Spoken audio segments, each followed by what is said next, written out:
ก็เรียกว่าสบายดีน้องวาดสบายดีมื้อนี้มาลินน้ำน้องวาดเด้อจักเพิ่นเฮ็ดหยังกำลังกินมะม่วงกินมะม่วงแม่มาลินน้ำน้องวาดคนสวยเป็นกล้องนี่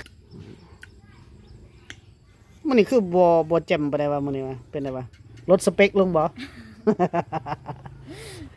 คือเอาแบบจับๆเนี่ยเซ็กซี่บ่มื้อนี้ลดสเปคลงเนาะยังมันอาบน้ำดีมันฮ้อนให้ทำเป็นเถอะกินนะกินกันนี่กำลังกินหยังเกาะมะม่วงมะม่วง2หมากบ่3อย่าว่า2หมาก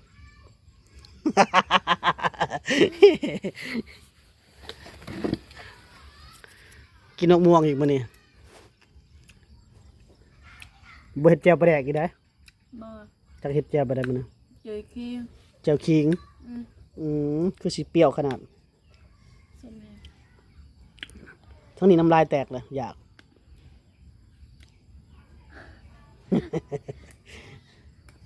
คือบ่ถามต่ออยากมะม่วงหรืออยากหยัง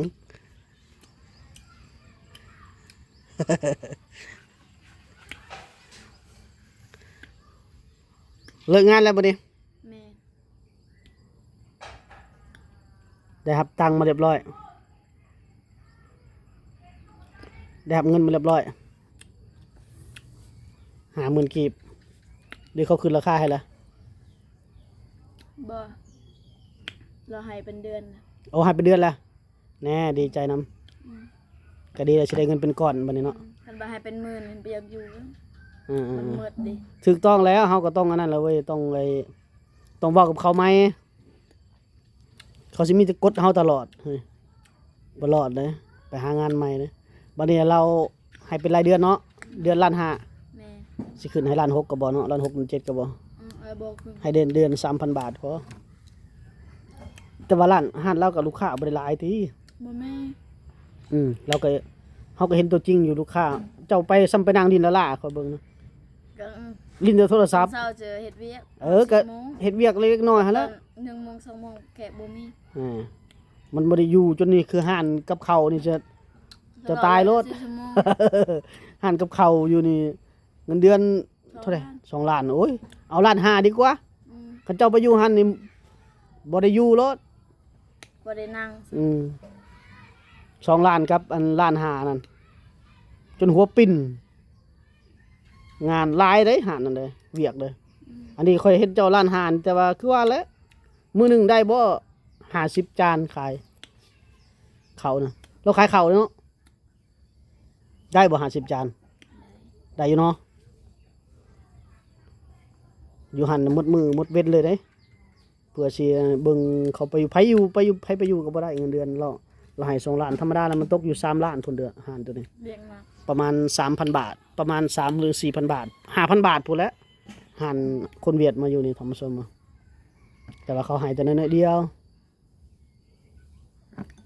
มาเบิ่งน้องวัดกินน้องวัดคนงานกินอันนี้นะพอได้ FC หายคิดฮอดไปเด้เอา FC เลยใส่บี้ให้อ้ายนะนึง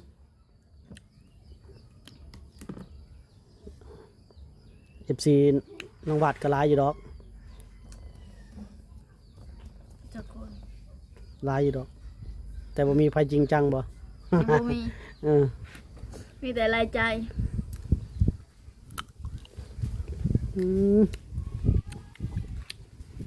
คิดว่าสิเฮ็ดแจ่วปลาแดกมาแล้ว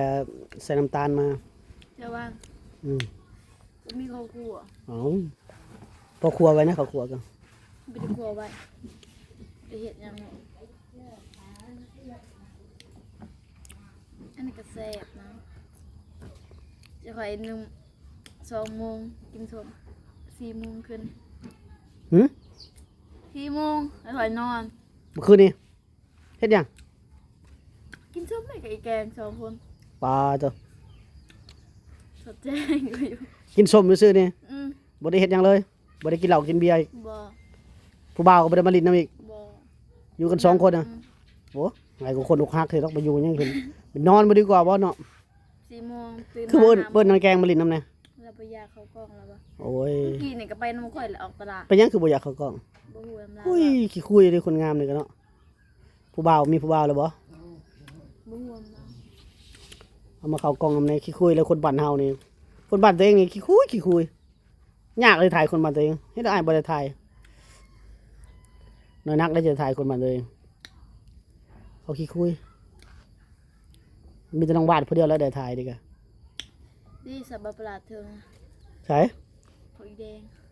ผู้ใดก็ อีแดง นางแดง อีแดง แดง แดงอีเผ็ดอีด เผ็ดรู้จักนี่เผ็ดได้ ำบ เผ็ด รัดเราถ่ายอยู่ได้เหมือนไปกินตำ YouTube บึงบัวนะ ชวนเขาไปกินบ่อิงตามพาไปเลี้ยงเขาก็ไปกินแล้วนะพาไปเลี้ยงเขาก็ไปเขาแล้ว นางเผ็ดอ้ายก็ขอเฟซแล้วนางเผ็ดว่าสิไปถ่ายคือมาขี้แฉะไปถ่ายหาถ่ายชาวบ้านอื่นใครได้ถ่ายบ้านตัวเองง่ายคือยากคือง่าย ยัง งะคือเราเป็นคนบ้านอื่นมาถ่ายสบายเฮาเป็นคนตัวเองมันจักไอ้ได้นะบ่จักแนวสิว่ากันหลายได้ผู้สาวบ้านบ่จอยนี่ก็อึดยังผู้สาวสาวบ้านอโลนก็หลายบ้านอโลนก็มีแต่ผู้งามไปถ่ายสาวบ้านนอกพอดีนิดนึงสบายเฮาหยอก หยอกแต่สาวและเมียให้ โอ้ยมีอายใจดีคือหยัง ใจดี แกผู้สาวไปก็ได้ มีอายเด้อเราใจดีได้มีอายได้เราให้ไปโลดอย่าไปก็ ตลาดหยอกนอกให้ระบุน้ำเน่า ใส่เว้าไปทุกทีเจ้าเราแฮงให้ป้าไปเลยจะแฮงเราสุกให้มาถ่ายวาดไปถ่ายไปเถอะ เผ็ดเลย อันนี้ไอ้ยังขี้ขาดยังมาเนี่ยเราบอกไหมไปถ่ายไว้แล้ววะจะไหนไปลกมันได้มืออื่นนี่วะ ลงมันดีจ้ะ ลกมันเขาโลเท่าไหร่เลย500 800 800ลงแฮงนี่ลูกกับลูกปี รูปไปเรียรอดีแต่สมัยคลายทันมันสั่นบ่ได้ทึนเลยโคตรลงเลย มันขึ้นนะ มันลงเกินนี่มัน700-800ละน้องวาดบ่ได้เฮ็ดมันบ่ได้ปลูกของมัน บ่มีสวน อย่าไปไล่นะบ่ได้นะ บ่มีหอขี้ดินสิปลูก มีแต่ขี้ดินปลูกเฮือดเลยเนาะ ดินเขาอยู่ให้อยู่แต่ซ้ำนี้ ก็ดีแล้วยังได้ดินอยู่ซ้ำนี่ถือว่าดีแล้วมูลเพิ่นปันให้ซ้ำนี่แล้วว่ะ บ่ไปจะปันดินดินลุงเด้เราไปเอาเมียผู้ไปเอาเมียนะ โอ้ ผู้นั้นแต่ก็แม่เขาไปได้ปั้นแบบเมื่ออยู่เฮือนพัวเดิ ออกเกิน บัดป้าคนนี้แบบอยู่น้ำแม่แบบเขาปั้นบัดแม่ไปอยู่เฮือนพัวกะเขาไปได้ปั้นให้ ผู้ใดไปอยู่เฮือนผัวแล้วเขาบ่ได้ปันให้คือแม่อ้ายก็ยังบ่ได้ดินจักตอนเลยอยู่บ้านอรุณเขาปลูกเฮือนนั่นก็มีแต่ดินแม่อ้ายนะดินสวนเราปลูกฝังเราเฮ็ดแต่บ่ได้จักตอนของเขา ให้อยู่ซื่อๆจำอะไรแล้วเขาเลยนี่ บ่ได้ไล่แล้วอยู่เด้อก็ให้ลูกให้หลานอยู่เลย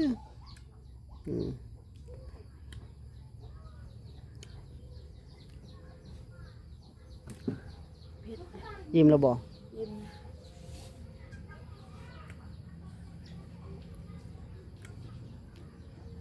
อันกินหยังหมดเลย โลภะ โอ้ยกินแต่ลวกผัก กินอาหารเจลดหุ่นโอ้ยมื้อนี้บ่งามปานใดว่ามื้อนี้บ่สวยปานใดบ่แต่งบ่แต่งปานใด แต่งหน้า สเปคต่ำมาเรียกมื้อนี้ยังว่าอยู่สเปค ลดสเปคแห้งกันเลยธรรมดานางเอกอ้ายต้องงามผู้คนเด้บ่งามบ่ได้เข้ากล้องแล้วแต่มื้อนี้มื้อหน้าบ่ได้เด้อบ่ผ่านเด้อ มันน่าจะให้จัดกว่านี้ เอาสายเดียวเลยบ่เอาสายเดียวบ่ ใส่เดียวก็ได้ เอาไปนั่นแหละเฮ้ย FC จังมักผู้ถ่ายก็มักคือกันนั่นแหละผู้ถ่ายก็บ่หยอกน้องบาทท่านผู้ชมเพิ่นได้เงินเดือนเฮ็ดเฮ็ดงานเดี๋ยวนี้ได้เงินเดือนอยู่ล้านห้าก็ประมาณอยู่ 2,500 บาทท่านผู้ชมประมาณนั้นแหละเดือนต่อเดือนหนึงเนาะ ก็ดีใจน้ำน้องเพิ่นใส่สำนี้ละบ้านเฮากันงานหนักก่อนก็ประมาณ3,500เงินเดือนอยู่ลาวเฮาน้องวาดเพิ่นก็เป็นผู้หนึงแหละที่รับจ้างอยู่ลาวเฮาไปเฮ็ดบัตรไปเมืองไทย มีเงินเฮ็ดบ้าน เดี๋ยว FC ว่าเดี๋ยวผมทำพาสปอร์ตให้น้องวาดมาอยู่กับผมเฮ็ดอยู่ให้แต่ไปอยู่กับเพิ่นได้ อยู่ตลาดสิบ่ ฮะ อยู่เป็นเมียแล้วให้เฮ็ดเวียก โอ้เขาก็มาให้ไปอยู่เป็นแม่บ้านแล้วเนาะโอ้ย คิดว่าอยู่เป็นเมียเลย อืม อยากได้บ่ ลิ้นโตนะอย่าพาก มือเศร้านี่ก็ FC โทรมาหา แต่ไต้หวันผู้โทรมาอยากได้เมียเพิ่นว่าหาเมียให้แน่โอ้โหเจ็บหัวเลย น้องเด้สิเป็นเมียให้ เรามาจากไต้หวันผู้ใดโทรมาโดยตรงเลย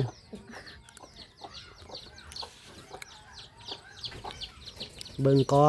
นใจเย็นใจเย็นจังหน่อยถึกสาวลาวหลอกแล้วย่านได้อเสียบ่าวจอยเมื่อสาวลาวหลอกนี่ ไปสิหลอกดีนะเป็นบางคนเลย เป็นบางคนเนาะ อืม เพราะว่าสมมือนี้ถึกหลอกอะไรหลอกจนเสียเส้นหมด หลอกจนเป็นคู่บ่เป็นคู่บ่เป็นคนหมดแหละ FCI จนเสียเส้นหมดเลย FCI บ่เป็นคู่บ่เป็นคนแล้วถึกหลอกสาวลาวหลอกก็หลายเพิ่นว่าก็เอ้าอย่าไปว่าเพิ่นเด้อเฮาเต็มใจโอนเลยเนาะเฮ็ดได้อืม จะน้องไปหลอกเด้อจริง น้อง จัง น้องวาดนี่จริงจังเลยเนาะ แต่ยานแต่อายแหละตัว เพิ่นว่า ยันอายไรใจโพด ปล่อยคารมเข้าไป เนาะ หมดแล้วบ่คารม หมดแล้ว คารมคมคาย